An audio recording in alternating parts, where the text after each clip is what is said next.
Baik, kita mulai. Bismillahirrahmanirrahim. Assalamualaikum warahmatullahi wabarakatuh.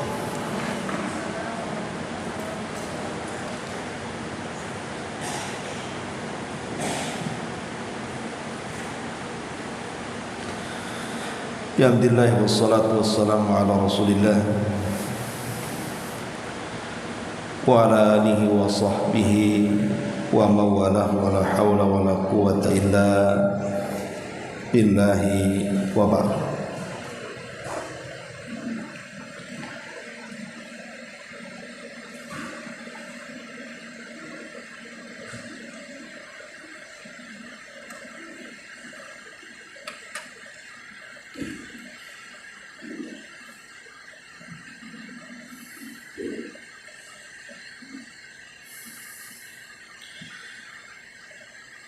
Baik, kita akan lanjutkan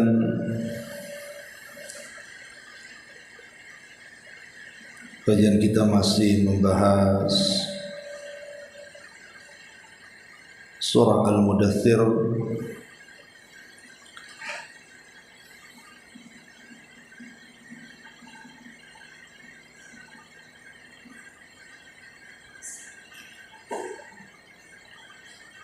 dan kita masuk pada ayat ke-31 dan seterusnya. A'udzubillahi minasyaitonir rajim. Bismillahirrahmanirrahim. Kalla wal qamari wal laili id adbar was subhi idza asfar innaha li ihdal kubar nadhira lil bashar liman sya'a minkum an yataqaddama aw yata'akhir kullu nafsin bima kasabat rahina.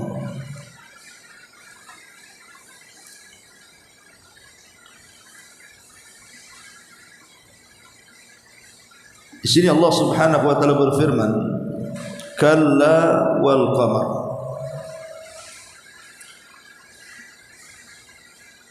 Sekali-kali jangan seperti itu, dan demi bulan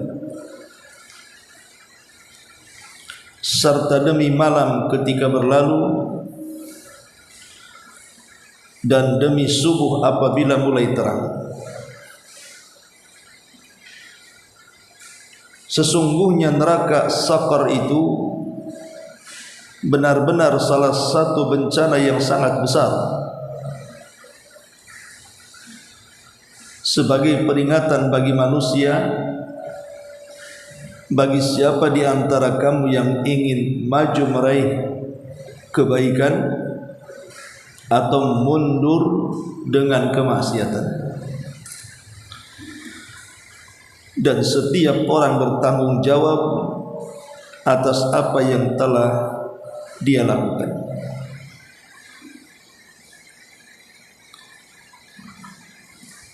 Ma'asyiral muslimat yang dimuliakan Allah Subhanahu wa taala, di dalam surah Al-Mudaththir ayat ke-31 ini Allah Subhanahu wa taala bersumpah dengan 3 perkara.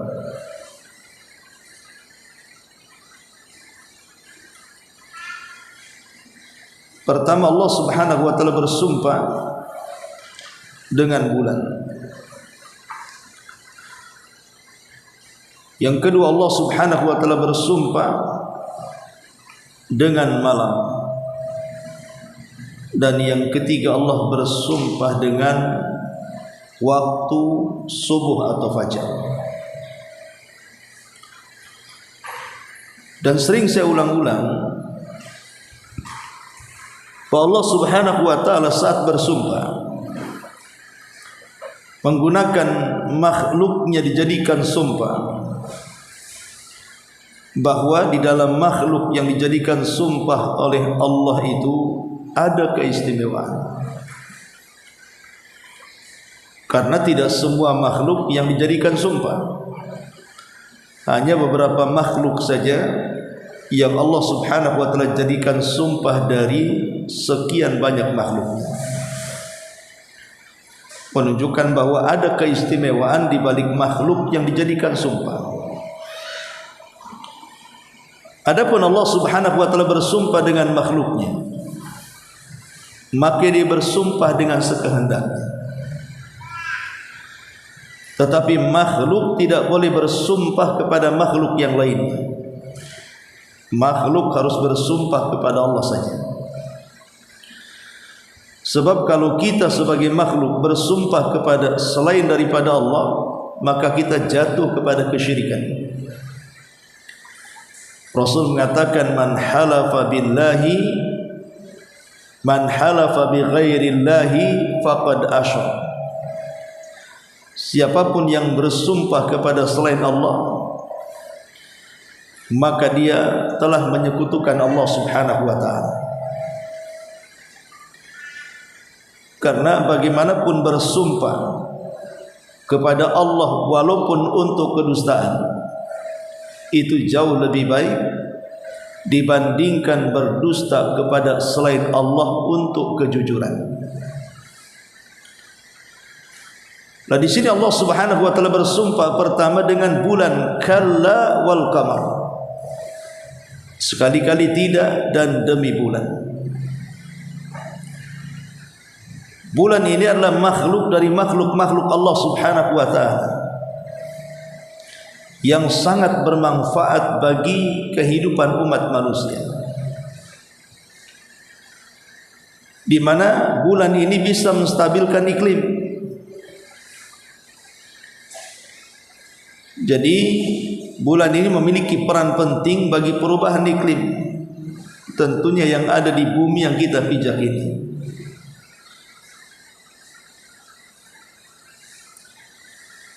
Kemudian yang kedua, bulan juga bisa mempengaruhi pasang surut air lautan. Makanya lihat kalau terjadi purnama tepat di tanggal 13, 14 dan 15, dan puncaknya di tanggal 15 dalam penanggalan Hijriah, di saat langit cerah, tidak ada mendung, kemudian muncul purnama, maka dipastikan air lautan itu akan pasang. Kenapa demikian? Karena saya katakan tadi bahwa pasang surutnya lautan itu terjadi karena efek dekatnya bulan kepada bumi, sehingga bulan memberikan tarikan gravitasi yang sangat kuat, dan ini mempengaruhi juga darah manusia. Makanya di pertengahan bulan darah manusia itu juga mengikuti pasang surut air lautan. Ketika bulan kemudian menjadikan pasang air lautan, maka darah kita juga akan naik. Makanya kenapa di pertengahan bulan kita disuruh untuk berbekam. Jadi sunnah bekam itu disunnahkan di pertengahan bulan. Yang kedua, kita diperintahkan untuk berpuasa ayyamul bid untuk menstabilkan darah. Karena bagaimanapun setan masuk di jalan darah Bani Adam, dan saat malam bulan purnama kekuatan setan itu meningkat,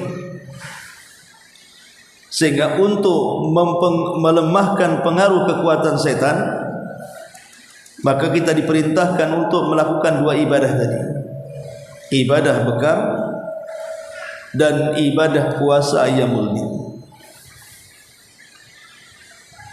Belum lagi kemudian bulan sendiri adalah sebagai listrik, sebagai lampu yang bisa menerangi alam semesta. Walaupun bintang itu ribuan, entah berapa jumlahnya, dan semuanya berkedip, tidak bisa menerangi bumi.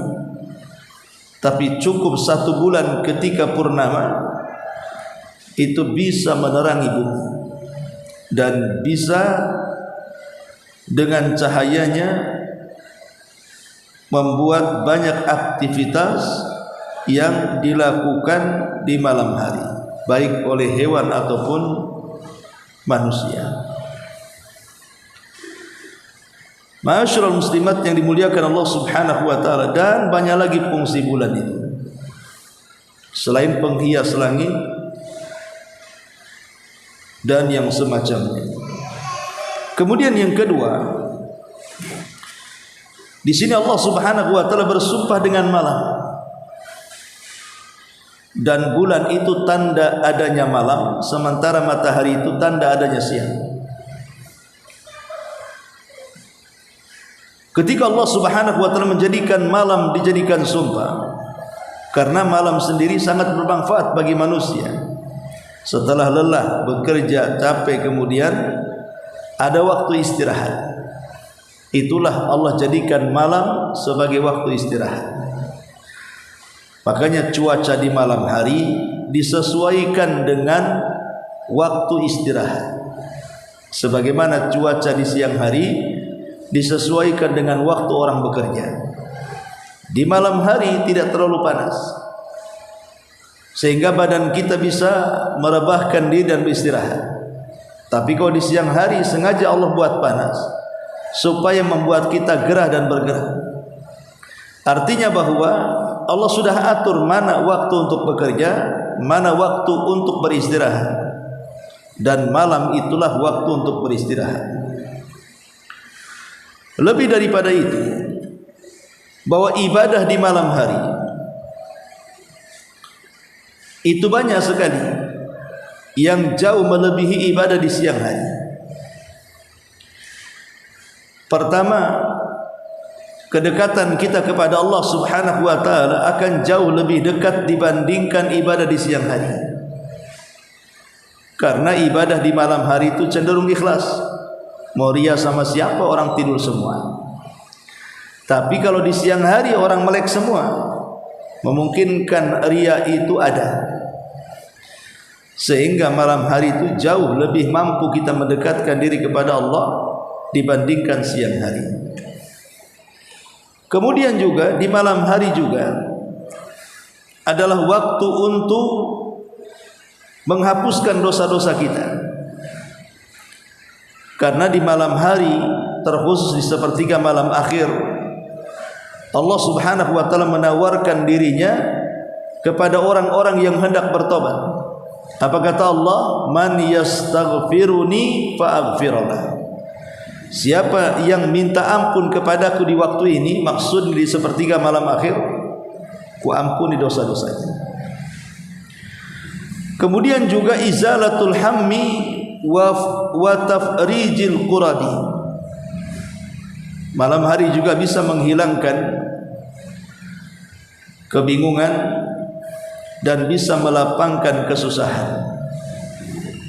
Kenapa demikian? Karena di siang hari kan kita lelah, berhadapan dengan orang, kadang ada masalah banyak. Terkadang di siang hari kita stres, kemudian datang malam hari, tidur dia. Minimalnya dengan tidur di malam hari adalah sedikit waktu untuk menenangkan diri. Sedikit waktu untuk mendapatkan ketenangan selama dia tertidur. Bahkan lebih daripada itu, kalaupun dia terbangun, maka di malam hari itu adalah waktu yang tepat untuk memohon kepada Allah agar Allah Subhanahu wa taala menyelesaikan setiap kesulitannya. Karena Allah sendiri yang mengatakan, man yad'uni fa astajibana wa man yas'aluni fa utiya. Siapa yang berdoa aku kabulkan, siapa yang minta aku beri. Kalimat siapa yang berdoa aku kabulkan dan siapa yang meminta ku beri, artinya Allah memberikan kesempatan kepada kita untuk mengadukan setiap kesulitan, keperitan hidup kita di sepertiga malam kepada Allah Azza wa Jalla. Apa yang kita mau kepada Allah, pasti Allah Subhanahu wa taala akan mengabulkan permintaan kita. Bahkan di malam hari ada waktu sahar, waktu turunnya rahmat, waktu di mana para malaikat turun kemudian menyaksikan orang-orang yang bertahajud. Dan di malam hari juga bisa sebagai pengangkat derajat kita di sorga. Dan banyak peperangan dalam Islam yang dimenangkan Allah Subhanahu wa taala itu terjadi di malam hari. Dan banyak lagi tentu faedah di malam hari ini. Intinya ibadah di malam hari itu cenderung ikhlas, lebih bisa diresapi. Kemudian juga ada tambahan tadabbur dan pemahaman. Kemudian apabila seorang hamba melaksanakan tahajud, kemudian setelah tahajud dia pun berzikir, meminta ampun, istighfar, berdoa kepada Allah Azza wa Jalla, maka dia telah menegakkan malamnya dengan sebaik-baik penegakan. Karena bagaimanapun efeknya bagus kepada badan, bisa menyehatkan badan dan begitu seterusnya. Kemudian yang ketiga, Allah Subhanahu wa taala bersumpah dengan waktu subuh. Allah mengatakan was-subhi idza asfar, dan subuh apabila sudah menerangi. Ketika Allah Subhanahu wa taala bersumpah dengan waktu subuh, maka saya katakan atau sering saya ucapkan bahwa waktu subuh adalah waktu yang sangat-sangat istimewa. Karena orang yang membaca Quran di waktu subuh itu, para malaikat akan mendengar dan menyaksikannya. Sebagaimana Allah mengatakan, inna Qur'anal fajri kana mashhuda. Bacaan Al-Quran di waktu fajar itu disaksikan para malaikat. Dan Nabi SAW kemudian menjamin orang-orang yang menjaga salat subuh dengan jaminan sorga. Kata Nabi SAW, man shallal baradaini dakhalal jannah. Siapa yang melaksanakan dua solat yang disebut dengan solat barad, maka Allah jamin dengan sorga. Maksudnya dua salat barad adalah salat asar dan salat subuh. Dan waktu fajar juga adalah waktu di mana kita ini akan diberkahi oleh Allah Subhanahu wa taala. Karena di waktu itu turun berkah. Kalau ingin mencari berkah, carilah di waktu fajar. Carilah di waktu subuh sampai terbit matahari. Nabi SAW mengatakan, Allahumma barik li ummati fi bukuriha. Ya Allah, berkahilah umatku di waktu paginya. Dan waktu fajar sendiri adalah waktu akhir Allah Subhanahu wa taala akan naik ke langit dan juga para malaikatnya.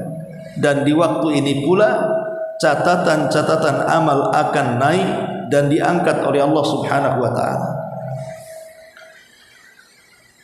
Di sini ada perbedaan ketika Allah Subhanahu wa taala menyebut kalimat malam dan kalimat subuh dalam kalimat id dan idza.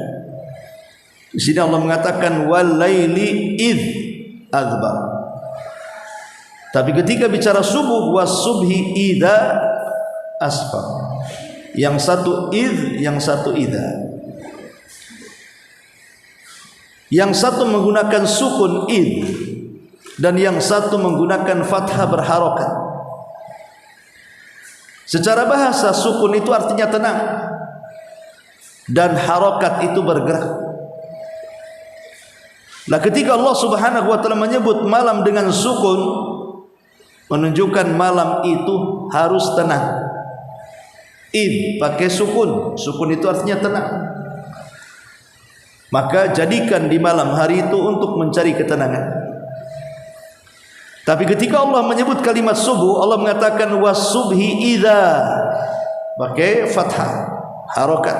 Ada harokatnya, tidak pakai sukun. Dan harokat itu artinya bergerak.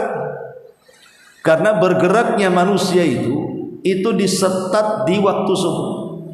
Jadi mulai bergeraknya manusia itu di waktu subuh. Disitulah manusia bergerak untuk mencari dunia. Jangan dibalik. Jangan dijadikan kemudian malam bergerak, siang pula kemudian sukun. Dia tenang, pengangguran, banyak tidur dan begitu seterusnya. Merubah alam namanya, akan terjadi bencana. Kecuali mungkin karena terpaksa, mungkin ya karena kerjanya sip-sipan, ada siang ada malam. Tapi jangan sepanjang hidup seperti itu menggantikan pekerjaan di malam hari dan melupakan kemudian bergerak di siang hari. Tapi jadikan pekerjaan di siang hari dan istirahat di malam hari. Setelah Allah Subhanahu wa taala bersumpah dengan 3 perkara ini, bersumpah dengan bulan, bersumpah dengan malam, bersumpah dengan subuh. Untuk apa sumpah-sumpah ini? Allah mengatakan innaha la ihdal qubar. Sesungguhnya neraka Sakar yang sebelumnya kan diceritakan tentang cerita Al-Walid ibn Mughirah yang diancam dengan neraka Sakar, sauslihi Sakar, karena menentang Allah dan Rasulnya. Maka di sini Allah Subhanahu wa taala menjelaskan seperti apa neraka Sakar itu. Maka Allah mengatakan innaha la ihdal qubar. Ingat, neraka Sakar itu salah satu neraka yang bencananya besar sekali. Nadhiran lil bashar, sebagai peringatan. Sebagai peringatan artinya untuk menakut-nakuti. Dengan neraka itu lil bashari, umat manusia. Ma'asyiral muslimat yang dimuliakan Allah Subhanahu wa taala, kalau seandainya Allah tidak menciptakan neraka, tentu tidak ada yang namanya ibadatul khauf, ibadah takut itu. Dan kalau seandainya Allah tidak menciptakan neraka, tentu manusia akan lebih melunjak kepada Rabbnya, akan lebih kurang ajar kepada Allah Subhanahu wa taala dan melampaui batasnya. Tapi dengan adanya neraka, maka manusia sudah mulai takut kepada Allah, tidak berani macam-macam lagi dengan Allah. Nah, dalam ayat ini Allah Subhanahu wa taala ingin mengatakan fungsi diciptakannya neraka. Untuk apa neraka itu diciptakan? Untuk nadhiran lil bashar, menakut-nakuti hambanya. Supaya kita ini kalau ingat neraka takut. Supaya kita ini kalau ingat azab Allah Subhanahu wa taala di neraka itu semakin merinding, sehingga menggugah keinsafan kita dan taubat kita, dan semakin meningkat amal saleh kita. Karena bagaimanapun neraka itu adalah tempat yang sangat menakutkan, sehingga wajar dijadikan oleh Allah Subhanahu wa taala sebagai alat untuk menakut-nakuti hambanya. Karena neraka sendiri memang menakutkan. Contoh, Allah Subhanahu wa taala berfirman, ya ayyuhalladzina amanu qu anfusakum wa ahlikum nara wa quduhan nas wal hijar 'alaiha malaikatun ghiladun shidadun la ya'sunallah ma amarahum wa yaf'aluna ma yu'marun. Wahai orang-orang yang beriman, peliharalah dirimu dan keluargamu dari api neraka yang bahan bakarnya manusia dan batu. Di dunia kalau hendak menyalakan sebuah kompor yang terbuat dari selain gas pakai kayu, ya bahan bakarnya ya kayu, apalagi atau batu bara gitu ya. Tapi di neraka itu bukan kayu dan batu bara, tapi bahan bakarnya itu adalah kita sebagai manusia dan bebatuan yang dilempar-lemparkan ke dalam neraka. Itulah dua bahan baku penduduk neraka. Dari perkataan ini saja kita sudah takut. Bagaimana kalau kita yang masuk neraka? Tentu kita akan jadi bahan bakar neraka. Akhirnya kemudian adalah perasaan takut kepada Allah Subhanahu wa taala dari neraka. Makanya kenapa Allah mengatakan wattaqun naral lati uiddat lil kafirin, dan takutlah kamu dari neraka yang sudah disediakan untuk orang-orang kafir. Ma'asyiral muslimat yang dimuliakan Allah Subhanahu wa taala, ada sedikit bayangan kenapa kita memang harus takut dengan neraka. Kalau kita cerita dengan makanan penduduk neraka saja, contoh mamanya hadis Nabi sallallahu alaihi wasallam, "Lau anna qitratan minaz zakum qutirat fi dari dunya la afsadat ala ahli dunya ma'asiyahum fa kaifa biman takunu ta'am." Seandainya satu tetes saja getah pohon zakum itu dipercikkan ke dunia, niscaya ia akan merusak semua kehidupan penghuni manusia.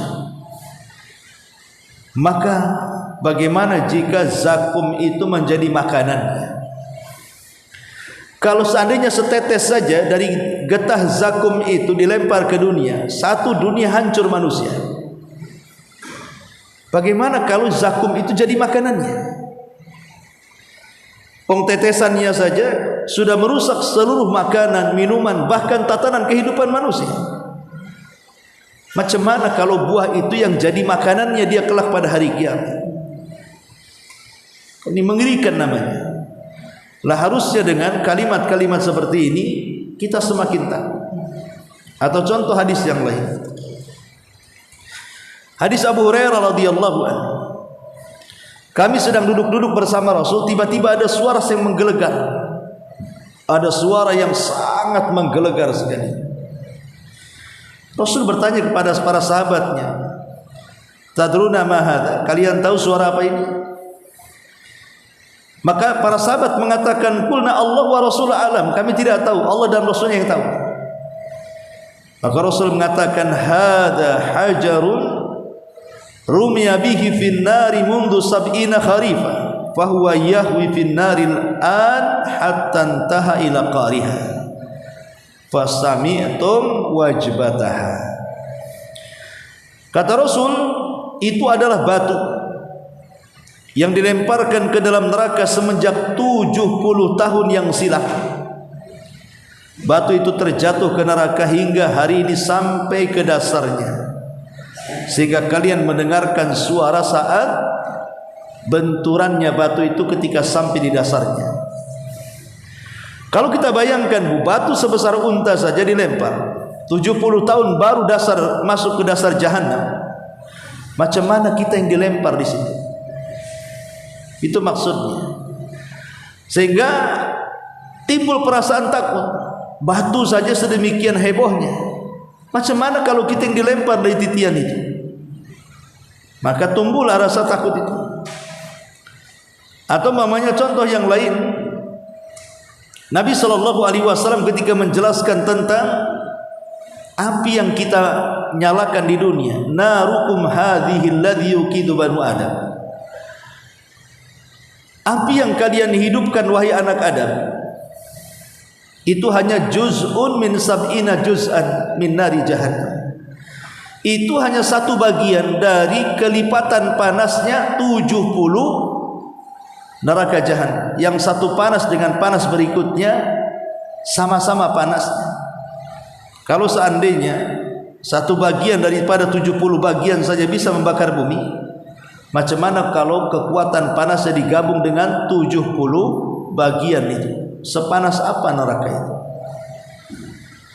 Makanya cukuplah dengan ayat-ayat dan hadis-hadis Nabi SAW yang menjelaskan kengerian neraka, kita semakin takut dengan neraka. Dan Allah Subhanahu wa taala sudah menakut-nakuti dengan neraka kepada kita, maka takutlah kepada Allah Subhanahu wa taala dan takut juga dengan neraka. Di sini Allah Subhanahu wa taala mengatakan li ihdal kubar nadhira lil bashar. Kemudian Allah Subhanahu wa taala berfirman nadhira lil bashar, bahwa neraka itu sengaja diciptakan untuk menakut-nakuti manusia. Karena Allah mengatakan liman syaa minkum an yataqaddama aw yata'akhkhar. Allah Subhanahu wa taala mengatakan bagi setiap di antara kalian yang ingin maju, maksudnya meraih kebaikan, meraih ibadah, meraih pahala, maka silahkan.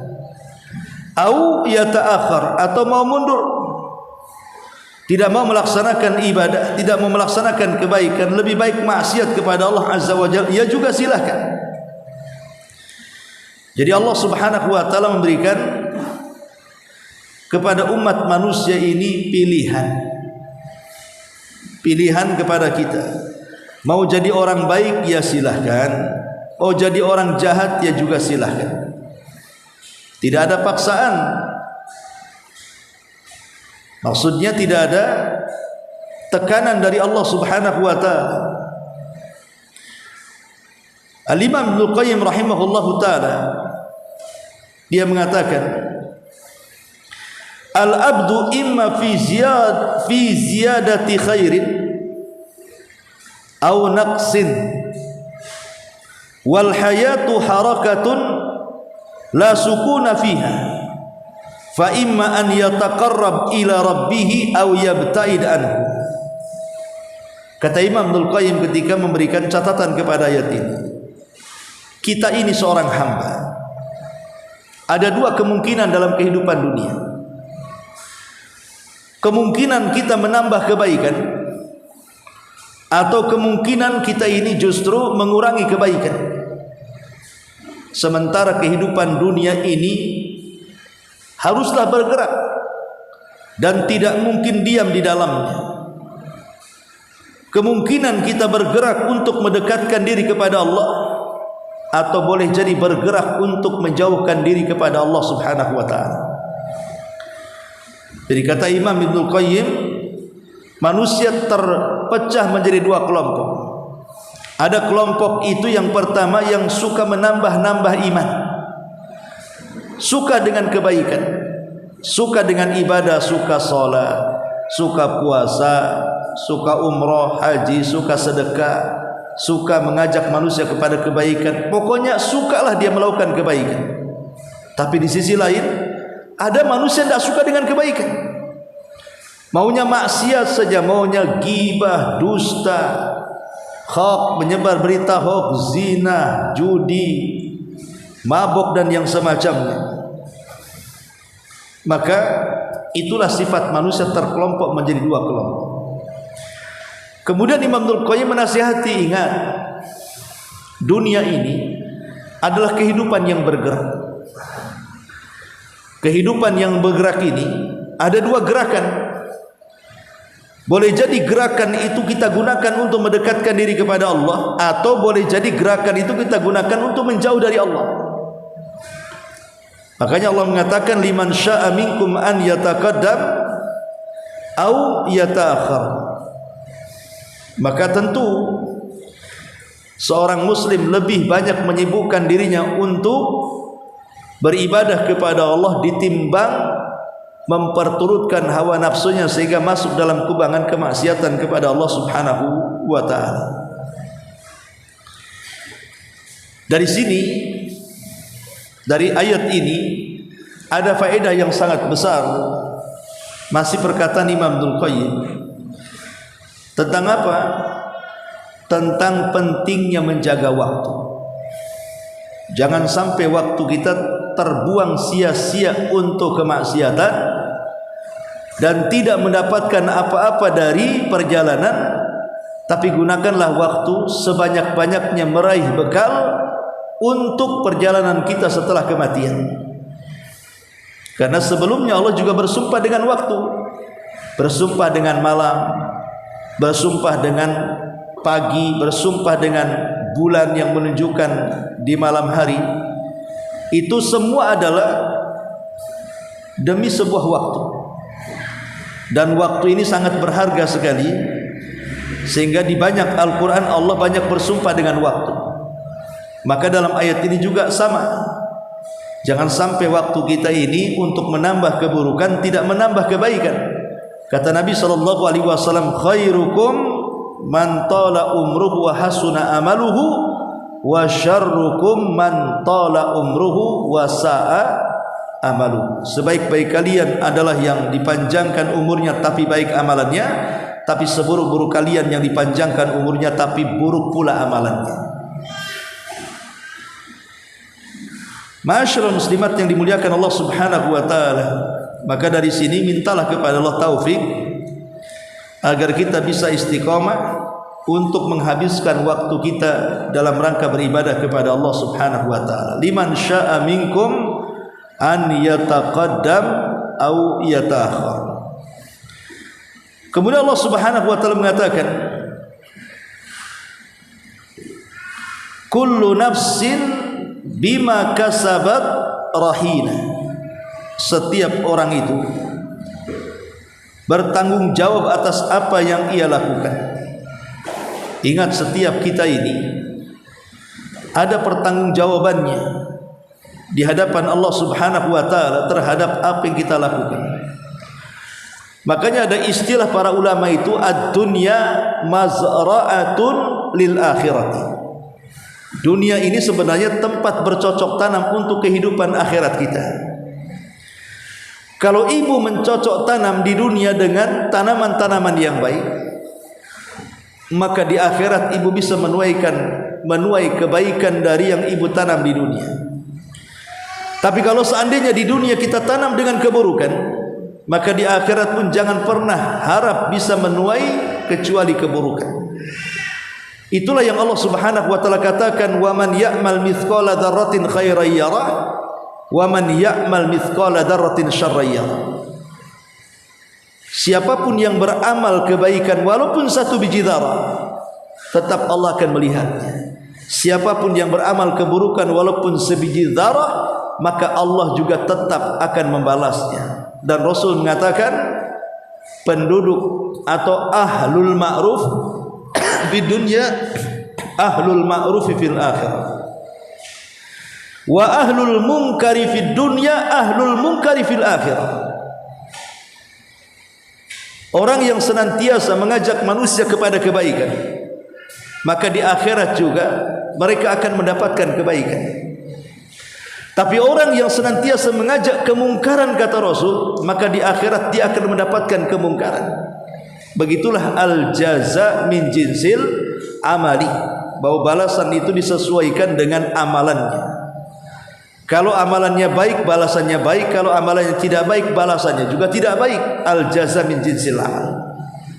Maka di sini Allah mengatakan, kullu nafsin bima kasabat rahina. Setiap manusia bertanggung jawab. Setelah sebelumnya Allah Subhanahu wa taala mengatakan manusia diberikan dua pilihan, mau menambah bekal kebaikan ataukah meninggalkan bekal kebaikan dan membawa bekal keburukan. Allah pilih kepada kita. Tapi di ayat ini Allah tegaskan, kalian sudah memilih dengan pilihan kalian masing-masing. Ingat, setiap kalian harus mempertanggungjawabkan perbuatan kita di hadapan Allah Subhanahu wa taala. Jika baik, maka engkau akan baik. Jika jahat, maka engkau akan mendapatkan keburukan. Ma'asyiral muslimat yang dimuliakan Allah Subhanahu wa taala, liman syaa minkum an yataqaddam aw yata'akhir, kullu nafsin bima kasabat rahina. Wallahu alam. Saya pikir sampai di sini dulu, karena ayat berikutnya sudah beda pembahasan dan cukup panjang. Baik, sebelum saya tutup, kalau ada yang mau bertanya silakan.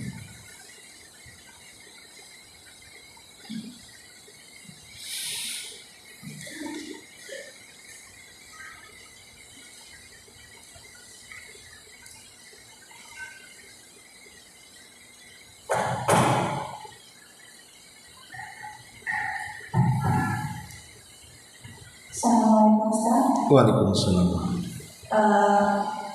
Dalam penjelasan tafsir surat tadi Ustaz, dikatakan Allah bersumpah dengan 3 waktu. Yang anak tanyakan pada poin yang ketiga, Allah bersumpah dengan waktu subuh.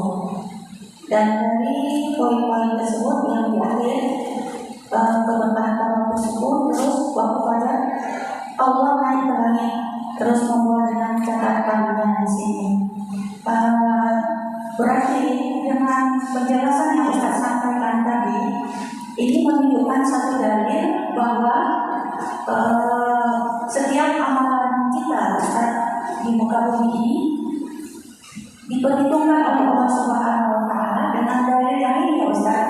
Karena dalam dalil yang lain dikatakan Allah mengangkat catatan di hari Senin dan Kamis. Terus ada yang bulanan dan ada yang tahunan di malam Lailatul Qadar. Berarti kalau yang lainnya ini dalilnya Ustaz. Iya. Jadi Allah mengangkat atau Allah menerima catatan yang diangkat kepadanya itu ada yang sifatnya harian, ada yang sifatnya pekanan, ada yang sifatnya tahunan. Adapun yang harian di 2 waktu, pertama asar dan yang kedua subuh. Disitulah amalan kita diangkat dan diperlihatkan kepada Allah. Adapun yang pekanan itu Senin dan Kamis. Saat kita ini disyariatkan untuk berpuasa Senin Kamis karena di situ amalan kita diangkat oleh Allah Subhanahu wa taala. Adapun yang bersifat tahunan di bulan Sya'ban.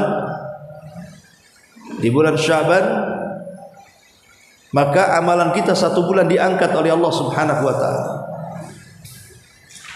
Kemudian juga adapun akhir daripada pengangkatan di mana sudah tidak mungkin lagi diangkat karena semua sudah terangkat semuanya adalah saat kematian, di mana catatannya mengikuti ruhnya. Kalau dia orang baik, Allah katakan letakkan catatannya di Lauhil Mahfuz, di Illiyin, dan kembalikan ruhnya ke dalam jasadnya. Adapun kalau dia buruk, kembalikan catatannya di tempat yang paling rendah di bumi, di penjara namanya Sijin, dan lemparkan ruh ke dalam jasadnya. Itulah 4 tempat amalan kita diangkat. Dimulai dari harian waktu subuh dan asar, kemudian pekanan Senin dan Kamis, kemudian tahunan di bulan Sya'ban, dan yang terakhir adalah semua amalan kita diangkat dan tidak akan pernah turun lagi, yaitu saat kematian. Itu diangkat semua amalan kita karena sudah tidak ada amalan lagi, maka diangkat ke langit kalau dia orang baik. Tapi kalau dia orang jahat diletakkan di sijin. Itulah 4 tempat amalan kita diangkat. Terus kan dikatakan ketika seseorang mau melakukan ibadah yaitu sholat, setiap air wudhu yang diambilkan menggugurkan dosanya dan berikutnya juga.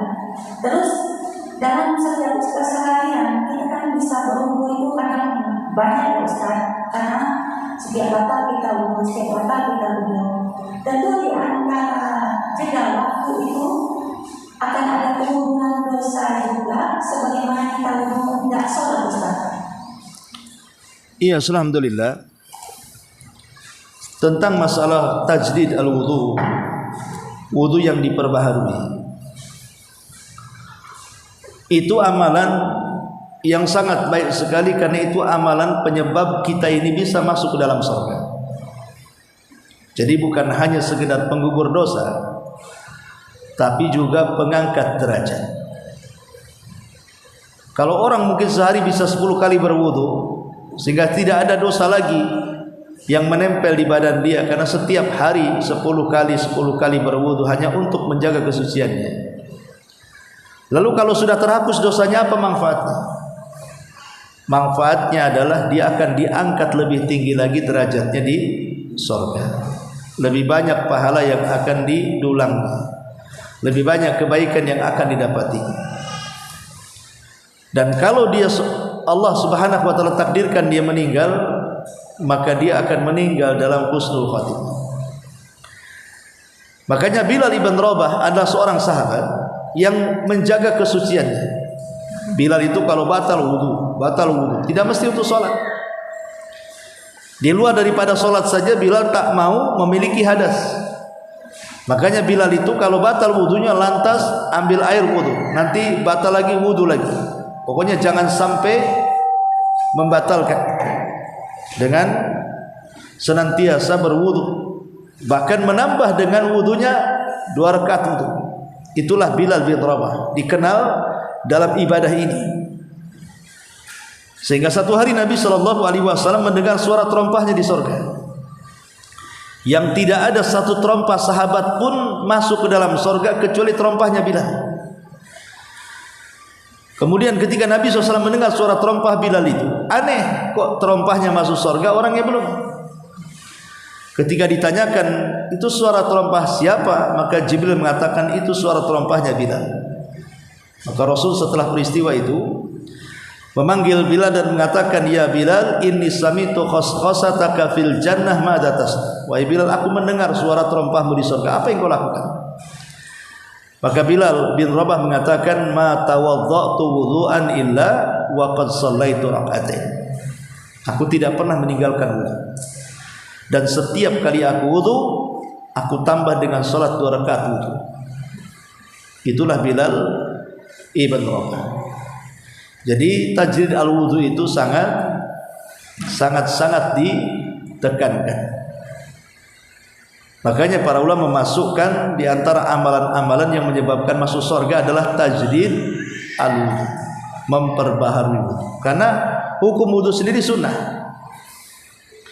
Bahkan dalam kondisi kita hadas saja, hadas besar, yang kalau seandainya berwudu tidak menghilangkan hadasnya, tetap memperbaharui wudu itu sunnah. Contoh umpamanya Rasul kalau hendak menggauli istrinya kedua kali atau ketiga kali, maka di sela-sela menggauli istrinya Rasul berwudu.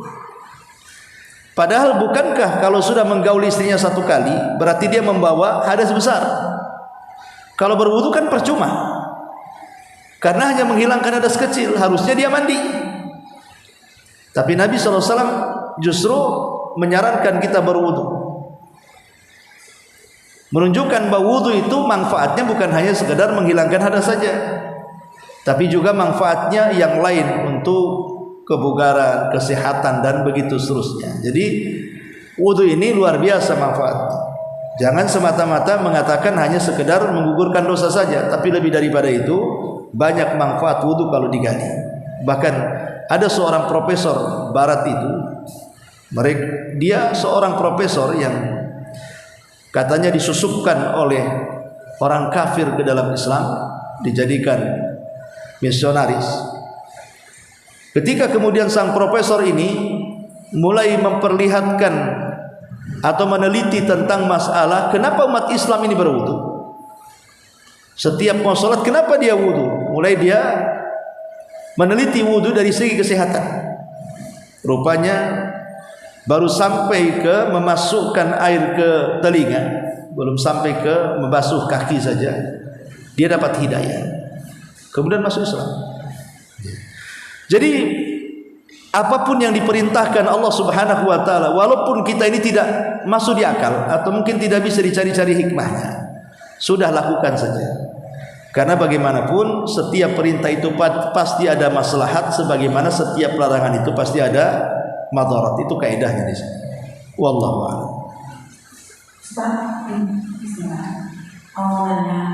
Di luar tema terkait dengan bencana yang dialami oleh saudara-saudara kita di Sumatera, itu bagaimana sikap kita? Apakah kita boleh sholat wajib besar? Karena sebenarnya kita saudara seiman ya, bukan saudara yang langsung kita kenal, yang meninggal dari Aceh. Dari Natal itu kan daerahnya kebanyakan Muslim, kemudian di Sumatera Barat juga kebanyakan Muslim. Apakah kita boleh sholat gaib atau bagaimana? Sholat gaib bagi yang meninggal nggak ditemukan maksudnya? Yang tidak ditemukan banyak yang kayak di Tom Yang itu udah mobil mereka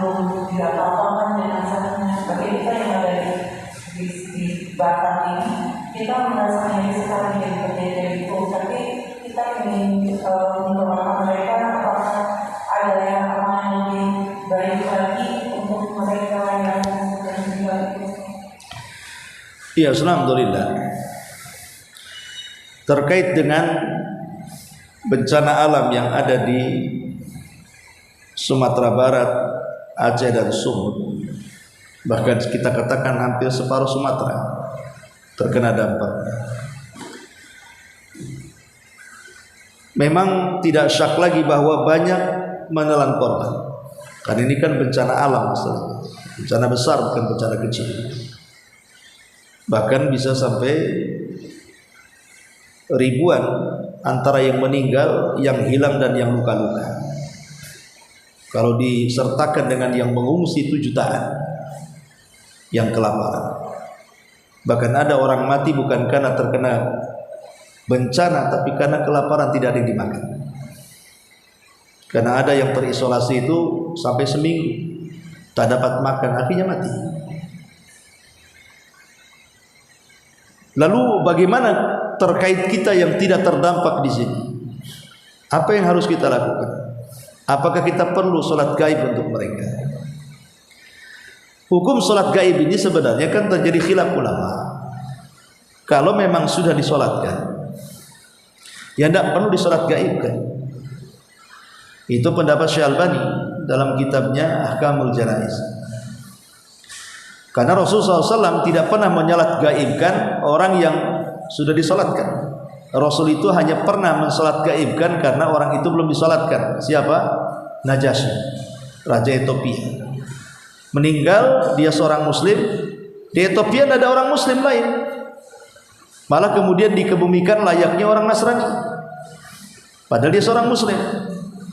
Maka Nabi SAW mensalat gaibkan Najasyi di Madinah. Tapi pendapat yang kedua mengatakan, dan ini pendapat jumhur, salat gaib itu disyariatkan. Apakah orang itu sudah disalatkan atau belum disalatkan? Sehingga masalah ini masalah khilaf ulama. Dan masalah fikih tidak bisa dibahas. Maksudnya tidak bisa kemudian kita keras ke satu pendapat dan meremehkan pendapat yang lain, tidak. Karena masalah fikih ini perkaranya luas. Ya, intinya jangan saling mengingkari. Kalau ada yang mensolat gaibkan kepada jenazah kita, ya silakan. Kalau bagi yang tidak pun tidak ada masalah, karena namanya solat jenazah itu fardu kifayah. Kalau sudah ada yang menegakkan, berarti gugur bagi yang lain. Jadi tak perlu lagi kita solatkan. Kan sudah ada saudara kita yang menyolatkan di sana. Tapi mungkin bagi saudara-saudara kita yang sama sekali tidak ditemukan, ya.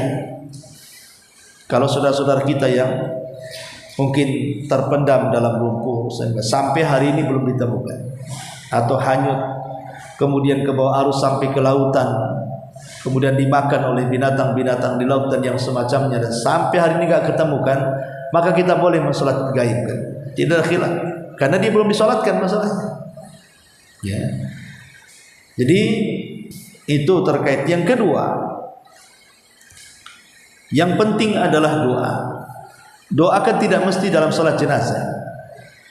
Kita bisa berdoa dalam setiap sholat wajib, setelah sholat wajib, atau di waktu-waktu yang sangat mustajab, waktu hujan, hari asar ke maghrib di hari Jumat, sepertiga malam akhir, antara dua azan, antara dua khutbah. Banyak waktu-waktu yang sangat mustajab. Kita doakan saudara kita di antara mereka yang meninggal, kita doakan kebaikan. Kalau dia orang baik, mudah-mudahan dia syahid. Kalau seandainya keluarga yang ditinggal, maka kita berdoa ketabahan supaya mereka bisa menghadapi masalah ke depan. Karena persoalan Aceh ini, Sumatera Barat ataupun Sumut, itu sebenarnya tidak sesederhana yang kita lihat. Artinya bukan berarti selesai bencana, tidak ada banjir, tidak ada longsor, selesai begitu saja, tidak. Tapi bencana itu, setelah musibah ada bencana yang jauh lebih besar. Apa bencana yang lebih besar itu? Tingkat psikologi, trauma.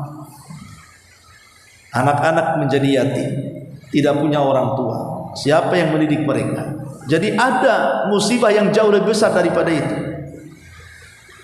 Kalau itu mungkin merusak rumah, kita bisa bangun rumah. Sawah mungkin kita bisa bersih karena kita beli lagi. Kendaraan juga kita bisa beli lagi. Tapi untuk menaikkan kembali kepercayaan diri, menghilangkan trauma, menenangkan jiwa, itu bukan perkara mudah. Ya, kalau sekarang masih banyaklah orang yang datang membantu, menghibur dan begitu seterusnya. Nanti satu hari muhsinin itu kan satu-satu akan hilang. Pemerintah juga pasti akan menghentikan bantuannya kalau sudah kira-kira cukup, dan akan dikembalikan kepada masing-masing kan. Lah disitulah nanti musibah yang jauh lebih besar, tekanan hati, terutama anak-anak yang jelas-jelas menjadi yatim karena orang tuanya meninggal, atau orang-orang yang ditinggalkan, orang-orang yang dicintainya. Itu trauma yang berkepanjangan itu, luar biasa kan. Nah, ini juga tugas kita semua untuk mendoakan ketabahan kepada mereka, kepada orang yang ditinggalkannya, semoga mereka lebih tabah lagi. Ya, kalau seandainya kita ini memiliki beberapa rezeki yang bisa kita bantu saudara-saudara kita, ya itu lebih baik lagi. Karena bagaimanapun muslim satu dengan muslim yang lain kan kal jasadil wahid. Idza ishtaka minhu udhun tada'alahu sa'irul jasadi bis-sihri wal humma. Muslim satu dengan yang lainnya itu seperti satu tubuh. Kalau satu anggota tubuh kita sakit, maka yang lainnya akan merasakan. Maka kalau memang kita ini diberikan rezeki oleh Allah, ya walaupun tidak banyak, sumbangkan kepada saudara-saudara kita, mungkin kepada pos-pos yang terpercaya. Yang ada di Batam ini pos-pos yang terpercaya yang sampai ke sana. Karena banyak juga kemudian oknum-oknum yang memanfaatkan bencana alam untuk menguras habis uang kaum muslimin dalam rangka penipuan. Jadi kalau ada yang bisa terpercaya, salurkan kepada mereka, itu jauh lebih baik. Wallahu a'lam. Sedikit Ustaz. Iya. Terkait dengan sholat wanita ya Ustaz. Apa perbedaannya Ustaz ketika kita sholat seperti yang ditanyakan tadi, itu kan mereka ada di luar Batam dan kita mengerjakannya itu bukan waktu kejadian yang meninggal. Terus yang kedua, ketika di tempat kita ada yang meninggal, itu kan kita secara bergantian sholat ya Ustaz. Istilahnya misalnya ada nih umat meninggal, ada yang datang 10, dia udah mau sholat dulu 10. Nah itu kan dia sudah disolatkan, tapi kita yang lain ingin menyolatkan juga gitu Ustaz. Itu perbedaannya gimana Ustaz? Iya, alhamdulillah beda. Karena jenazahnya kan belum dikuburkan. Jenazahnya belum dikuburkan, sehingga selama jenazah itu belum dikuburkan, siapapun berhak sholat. Karena jenazahnya masih ada. Tapi kalau sudah dikebumikan, itu lain hukumnya. Ada yang membolehkan sholat jenazah di kuburan paling lama 3 hari dari penguburannya, sehingga setelah 3 hari tidak lagi ada syariat sholat jenazah. Ya, ada yang mengatakan sampai 7 hari, sampai berapa hari, khilaf ulama lah masalah ini. Tapi kalau salat gaib, itu kan jenazahnya sudah dikuburkan semua, dan itu sudah disolatkan, sudah dikuburkan, sudah selesai semuanya. Kemudian kita ingin mensalat gaibkan, beda. Kalau apa yang katakan itu jenazahnya masih ada. Kalau jenazahnya masih ada, mau satu kampung gergiliran tidak ada masalah, jenazahnya masih ada. Tapi kalau sudah dikuburkan menjadi khilaf. Apakah sholatnya Rasul di kuburan itu dianggap sholat gaib ataukah sholat jenazah? Itu menjadi khilaf ulama. Ada yang mengatakan itu sholat gaib, ada yang mengatakan itu sholat jenazah. Wallahu a'lam. Baik, sampai di sini. Subhanallah bihamdika asyhadu an la ilaha illa anta astaghfiruka wa atubu ilaik. Allahu ta'ala alam. Assalamualaikum warahmatullahi wabarakatuh.